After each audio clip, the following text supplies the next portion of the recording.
Hello વિદ્યાર્થી મિત્રો, રાધે રાધે. તો આજે તમારા માટે તમારા જે મૂંઝવતા પ્રશ્નો છે ને, જ્ઞાન સહાયકમાં ઘણા મિત્રોએ ફોર્મ ભરવામાં ભૂલો કરી હોય છે, બરાબર. અને પછી આપણને કમેન્ટમાં પ્રશ્ન પૂછતા હોય છે કે હવે શું કરવું. તો એમાંથી જે કોમન પ્રશ્ન હતા ને 2-3, એનો આપણે અહીંયા આજે જવાબ આપવાની કોશિશ કરીશું. તો વિડીયોને અંત સુધી જરૂરથી જોજો. અને જો તમે જ્ઞાન સહાયકમાં ફોર્મ ભર્યું હોય ને, તો એનો કરાર કયો હોય ને એ પણ આપણે ટૂંક સમયમાં પોસ્ટમાં કરાર આખો મૂકી દઈશું. એટલે કે એનો કરારના ફોટા કે કઈ રીતની એમાં શરતો ને એ બધું હોય છે, બરાબર. તો એ ટૂંક સમયમાં આપણે પોસ્ટમાં મૂકશું. તો અમારી ચેનલને સબસ્ક્રાઈબ કરી દેજો, બરાબર. તો જોઈએ કે જ્ઞાન સહાયકમાં ફોર્મ ભર્યું ને ત્યારે ઘણા મિત્રોને શું થયું ખબર, ફોર્મ ભરવામાં ભૂલ થઈ છે. એટલે કેવું થયું ખબર છે કે ઘણાને જન્મ તારીખ ખોટી નખાઈ ગઈ, બરાબર. ઘણાને જન્મ તારીખ, ઘણાને તો શું થયું ખબર, પાસિંગ યર જ ખોટું નખાઈ ગયું, પાસિંગ યર. ઘણા મિત્રોને જન્મ તારીખ, ઘણાને પાસિંગ યર. અને ઘણા તો એવી ભૂલ કરી છે ને, આપણી કમેન્ટમાં હતું કે મેડમ એ કે એસએસસી નું પૂછ્યું છે, બરાબર. એલસી જ છે લગભગ, હા, બરાબર. તો અહીંયા એનું નાખવાનું કે એચએસસી નું નાખવાનું, બરાબર. તો મારા ખ્યાલથી એસએસસી નું તો લગભગ નથી હોત, 10માનું જોતા 12માનું હોય છે. એટલે એ તમારી રીતે તમે ઇન્ક્વાયરી હેલ્પલાઇન નંબરમાં કોલ કરીને અને પૂછી લેજો, બરાબર. આમાં ઘણાને બહુ જ કન્ફ્યુઝન છે અત્યારે. કે કારણ શું હોય ખબર છે, મને કહે ને 10માનું એલસી, તો અત્યારે મારી પાસે પણ 10માનું એલસી નથી, ઝેરોક્સ છે. કારણ કે જ્યારે આપણને 10માનું એલસી આપ્યું હોય ને, પછી આપણે જ્યારે 11મા ધોરણમાં એડમિશન લીધું હોય ને, તે સ્કૂલવાળાએ આપણું જમા લઈ લીધું હોય, પછી મને તો પરત નથી આપ્યું, બરાબર. એટલે મારી પાસે તો 10માની એલસીની ઝેરોક્સ છે, પણ 12માનું એલસી છે, બરાબર. શાળા છોડ્યાનું પ્રમાણપત્ર તો બંને કહેવાય જ ને, 10માનું હોય અને 12માનું પણ હોય જ છે, બરાબર. તો મારી ખુદની આગળ પણ 10માનું નથી એલસી, ઝેરોક્સ હશે, ઓરિજિનલ નથી, બરાબર. તો મિત્રો તમારે જોઈ લેવાનું. અને એકવાર એવું લાગે ને તો હેલ્પલાઇન નંબરમાં કોલ કરીને પૂછી લેવાનું, બરાબર. મારા ખ્યાલથી તો લગભગ 12માનું જ હોય છે, બરાબર. પછી મેં ફોર્મ નથી ભર્યું, મેં ખાલી રજીસ્ટર કર્યું હતું. ઘણા મિત્રો આપણે વિડીયો મૂક્યો એટલે એમ કીધું મેડમ તમે ફોર્મ ભરી દીધું, ના પાડતા હતા. આપણે ફોર્મ નથી ભર્યું. જો મેં ભર્યું હોત ને તો હું તમને આનું ડિટેલમાં કહી શકી હોત, બરાબર. તો મેં ફોર્મ નથી ભર્યું, ખાલી રજીસ્ટર કર્યું છે. પેલી માહિતી જે આવે એ નથી કર્યું, ડોક્યુમેન્ટ અપલોડ ને સબમિટ કરો ત્યારે ફાઇનલ ભર્યું કહેવાય. તો આપણે એ કંઈ પ્રોસેસ કરી નથી, તમને ખાલી રજીસ્ટર કરતા શીખાયું હતું, બરાબર, વિડીયોમાં. ઓકે. અને ઘણા મિત્રોએ કેવું કર્યું છે ખબર, શરૂઆતમાં ગ્રેજ્યુએશન માગતા હતા, બરાબર. તો ગ્રેજ્યુએશનમાં તો કે પીટીસી માર્કશીટ નાખી દીધી, બોલો,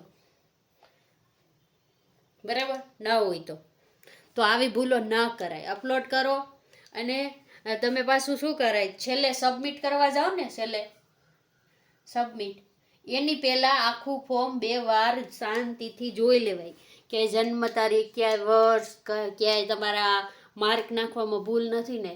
જો એક માર્ક પણ આડાસોડો નખાઈ ગયો હોય તો તમારું આખું મેરિટ બદલાઈ જાય, અને ભૂલ આવે એ તો અલગ જ. તો ઘણા મિત્રોને જન્મ તારીખમાં ભૂલ છે, તો એ મિત્રોએ શું કરવાનું, હવે એડિટ કરવાનું ઓપ્શન મારા ખ્યાલથી નથી આવતું. ઘણા મિત્રોને મેં કીધું હતું કે એડિટ થાય તો કરી દો, પણ એડિટ કરવાનું ઓપ્શન આવતું નથી, બરાબર. તો એને શું કરવાનું, હવે જ્યારે તમારું મેરિટ બહાર પડે ને, તમને ડીવી માટે બોલાવે ને, ત્યારે તમારે જો ભૂલ હોય ને તો એની રજૂઆત કરી દેવાની ત્યાં, બરાબર. ડીવી માટે બોલાવે ત્યારે ડોક્યુમેન્ટ વેરિફિકેશન. અને ડોક્યુમેન્ટ વેરિફિકેશન માટે તમને 20 તારીખે બોલાવવાના છે, બરાબર. 20 તારીખ છે તમારી, આ બધાની ફાઇનલ જ છે 20 તારીખ. 20ની 21 થશે નહીં, બરાબર. અને આપણે જે 21 તારીખે હાજર થવાનું કહેતા હતા, પણ 21 તારીખે છે રવિવાર, એટલે 22 તારીખે તમારે શાળામાં હાજર થઈ જવાનું થશે, શાળામાં હાજર 22 તારીખે તમારી જોબ ચાલુ થઈ જશે. તો એ પહેલાં તમે એકવાર કરાર ને બધું જોઈ લેજો, બરાબર. આપણે એનો આજ કે કાલ આપણે પોસ્ટમાં કરાર કેવી રીતનો હોય છે, એની શું શરતો હોય છે, એ બધું આપણે આજે મૂકી દેવાના છે, બરાબર. તો કે હવે જુઓ, ચાલુ જ્ઞાન સહાયક ફોર્મ ભરવું કે નહીં, તો કે આના માટે છે ને તમે જ્યારે જ્ઞાન સહાયકમાં લાગી આવીશો ને એ 3-4 મહિના પહેલાં લાગી આવીશો, બરાબર. એટલે તમારે હવે કરાર કેટલો રહ્યો હશે? 6 થી 7 મહિનાનો કરાર રહ્યો હશે, બરાબર. હવે આમાં કન્ફ્યુઝન હું ક્યાં આવીને ઊભું રહી કે આ કરાર રિન્યુ થશે કે નવું કરીએ? રિન્યુ થશે કે? તો જો કરારનો નિયમ તો એ જ છે કે 11 મહિનાનો કરાર હોય. કેટલો હોય? કરાર હોય. અને એમાં એ પણ લખેલું હોય કે નવું સત્ર ચાલુ થશે એટલે કરાર આપોઆપ પૂર્ણ થઈ જશે. એટલે જો નવું સત્ર તો કે તમને ખબર છે જૂનથી શરૂ થઈ ગયું, બરાબર. તો હવે તમારે શું કરવાનું? જે કરારવાળા મિત્રો છે ને એને તમારા પ્રિન્સિપાલને પૂછવાનું, સ્કૂલના પ્રિન્સિપાલને પૂછવાનું કે આ જ્ઞાન સહાયકની જગ્યા છે એમાં મારી જગ્યા દર્શાવેલી છે કે નહીં સ્કૂલની જેમાં તમે છો ઈ. જો એ પ્રિન્સિપાલે એ સ્કૂલની જગ્યા જો જ્ઞાન સહાયકની ભરતીમાં દર્શાવી દીધી હોય ને તો તમારે નવું ફોર્મ ભરી દેવાનું. નવું ફોર્મ ભરવું શું કામે? તો તમારી જગ્યાએ બીજા જ્ઞાન સહાયક મુકાઈ જાય તો તમને છૂટા કરી દેવામાં આવે એટલા માટે. અને જો રિન્યુ થવાનો હોય, બરાબર, તો એની પણ ઇન્ક્વાયરી તમારે પ્રિન્સિપાલને પૂછી લેવાની, બરાબર. અને જો તમારે બહુ જ સેફટીવાળું કરવું હોય તો આ કરાર છે, બરાબર, જે પહેલો કરાર હતો એ તમે ગમે ત્યારે તોડી પણ શકો છો. એટલે નવું ફોર્મ ભરી દેવાય, તમને જ્યાં બીજે મળે ત્યાં જોઈન થઈ જવાય. આમાં કાંઈ દંડ ને એવું હોતું નથી, બરાબર. શું ટેટ 1 માટે સ્નાતક જરૂરી છે? ના, નથી. પણ શરૂઆતમાં તકલીફ આવી હતી ને એ ટેકનિકલ ઇસ્યુ હતો. હું હતો? ટેકનિકલ ઇસ્યુ હતો જે અત્યારે સોલ્વ થઈ ગયો છે. તો હવે જે મિત્રો સ્નાતકમાં કરેલું હોય, ટેટ 1 પાસ હોય અને સ્નાતક કરેલું ન હોય ને તે પણ ફોર્મ ભરી શકશે, બરાબર. અને ખાસ કહેવાનું મિત્રો કે તમે ફોર્મ ભરી દીધું, બધું કરી લીધું, પણ એકવાર કોન્ટ્રાક્ટ છે ને તમારો કરાર જરૂરથી વાંચી લેજો, કરાર વાંચજો. શું કામ એમ કહું છું કે તમને પગાર તો 21,000 જ દેવાના છે. કેટલો આપવાના છે? 21,000. પણ કામ તો કે કામ તમારા બધા ક્યારે જે કાયમી શિક્ષક ના હોય ને એવા કાયમી શિક્ષક એવા. શું કામ આમ કહું છું? તો કે તમે કરાર વાંચશો ને ત્યારે ખબર પડશે કે તમારે જો શાળામાં તમે હાજર થાવ ને પછી જો તમારે જે બીજા કામ આવતા હોય ને એ કરવાના, બીજા કામ શિક્ષક સાથે કરવાના રહેશે, બરાબર. પછી તો કે ઉપચારાત્મક શિક્ષણ કરવાનું રહેશે જો નબળા વિદ્યાર્થીની હોય તો, બરાબર. તો જે કામગીરી કાયમી શિક્ષક જે કરે છે ને ફૂલ પગારમાં એ જ તમારે આ ફિક્સ પગારમાં કરવાની છે. પણ નોકરીની કોઈ ગેરંટી નથી પાછી હો. જો નવી ભરતી થશે ને, નવી ભરતી જે આપણે ફોર્મ ભરાઈ ગયા છે એ, એટલે કરારવાળાને શું કરી દેવામાં આવશે? જ્યાં નવા શિક્ષકો હાજર થાય ને ત્યાંથી આને છૂટા કરી દેવામાં આવશે.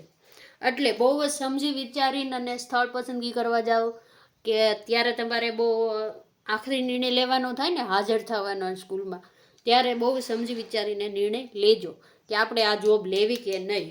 બાકી જેને જરૂર ના હોય તે ન પણ લઈ શકે, અને જેની માથે ફેમિલીની જિમ્મેદારી હોય, જેને પૈસાની જરૂર હોય, બરાબર, એ મિત્રો લઈ શકે છે.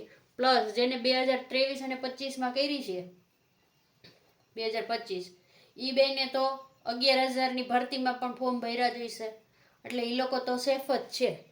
પણ જે મિત્રો 2011થી 2023 સુધીની પાસ છે, બરાબર, એને પણ આમાં સમાવી લેવામાં આવ્યા છે. એટલે કે જે પેલી ટેટ છે એ અત્યારે ગણાતી નથી પણ જ્ઞાન સહાયકમાં ગણાશે.